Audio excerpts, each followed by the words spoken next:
Hi everyone, welcome to Raj Economics and Commerce classes. चलिए chapter 12 tools for financial statement analysis. ठीक है, 156 हम लोगों ने 155 तक कर चुका है। अब चलिए 156 से। ठीक है, horizontal analysis also known as. Horizontal analysis को और क्या बोलते हैं? तो हॉरिजॉन्टल एनालिसिस को और डायनेमिक एनालिसिस भी बोलते हैं। ठीक है, तो ऑप्शन ए हो जाएगा ये। चलिए next question. One common size statement are also known as. तो कॉमन साइज स्टेटमेंट को और क्या बोलते हैं? तो कॉमन साइज स्टेटमेंट को और वर्टिकल एनालिसिस भी बोलते हैं। ठीक है, तो ऑप्शन सी हो जाएगा। चलिए नेक्स्ट क्वेश्चन।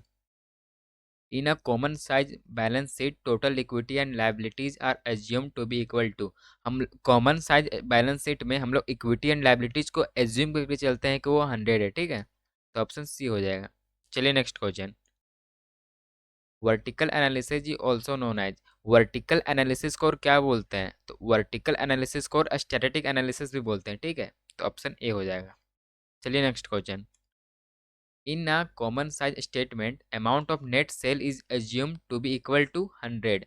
हम लोग कॉमन साइज स्टेटमेंट में नेट सेल एज्यूम करके चलते हैं कि वो 100 है। ठीक है, ऑप्शन सी हो जाएगा ये। चलिए next question.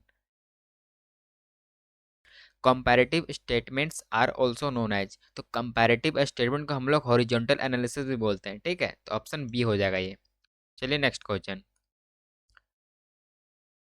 The common base of the income statement is. तो कॉमन बेस क्या है इनकम स्टेटमेंट का? तो कॉमन बेस है रेवेन्यू फ्रॉम ऑपरेशन। ठीक है, ऑप्शन ए हो जाएगा ये।